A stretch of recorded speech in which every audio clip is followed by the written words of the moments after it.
पेड़ नहीं छोड़ता। एक बार की बात है, एक व्यक्ति को रोज रोज जुआ खेलने की बुरी आदत पड़ गई थी। उसकी इस आदत से सभी बड़े परेशान रहते। लोग उसे समझाने की भी बहुत कोशिश करते कि वो ये गंदी आदत छोड़ दे, लेकिन वो हर किसी को एक ही जवाब देता, मैंने ये आदत नहीं पकड़ी, इस आदत ने मुझे पकड़ रखा है। और सचमुच वो इस आदत को छोड़ना चाहता था, पर हजार कोशिशों के बावजूद वो ऐसा नहीं कर पा रहा था। परिवार वालों ने सोचा कि शायद शादी करवा देने से वो ये आदत छोड़ दे, सो उसकी शादी करा दी गई। पर कुछ दिनों तक सब ठीक चला और फिर से वह जुआ खेलने जाने लगा।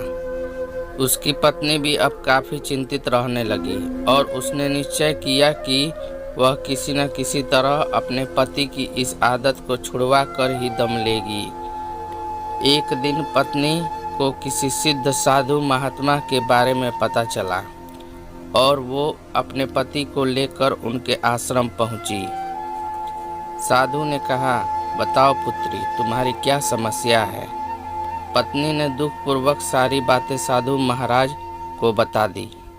साधु महाराज उनकी बातें सुनकर समस्या की जड़ समझ चुके थे और समाधान देने के लिए उन्होंने पति पत्नी को अगले दिन आने के लिए कहा।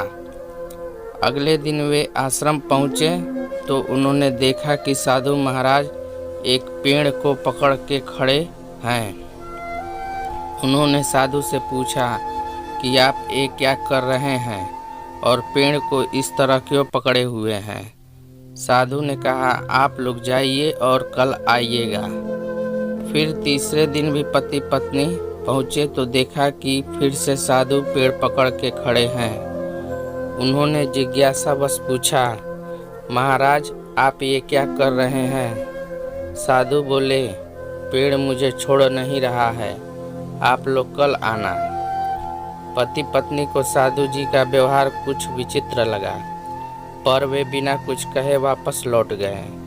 अगले दिन जब वे फिर आए तो देखा कि साधु महाराज अभी भी उसी पेड़ को पकड़े खड़े हैं। पति परेशान होते हुए बोला, बाबा आप ये क्या कर रहे हैं, आप इस पेड़ को छोड़ क्यों नहीं देते। साधु बोले, मैं क्या करूं बालक, ये पेड़ मुझे छोड़ ही नहीं रहा है। पति हंसते हुए बोला, महाराज आप पेड़ को पकड़े हैं, पेड़ आपको नहीं, आप जब चाहे उसे छोड़ सकते हैं। साधु महाराज गंभीर होते हुए बोले, इतने दिनों से मैं तुम्हें क्या समझाने की कोशिश कर रहा हूँ, यही न कि तुम जुआ खेलने की आदत को पकड़े हुए हो, ये आदत तुम्हें नहीं पकड़े हुए है। पति को अपनी गलती का एहसास हो चुका था। वह समझ गया कि किसी भी आदत के लिए वह खुद जिम्मेदार है और वह अपनी इच्छा शक्ति के बल पर जब चाहे उसे छोड़ सकता है। दोस्तों, आपको कहानी अगर अच्छी लगी हो तो लाइक और सब्सक्राइब करें। धन्यवाद।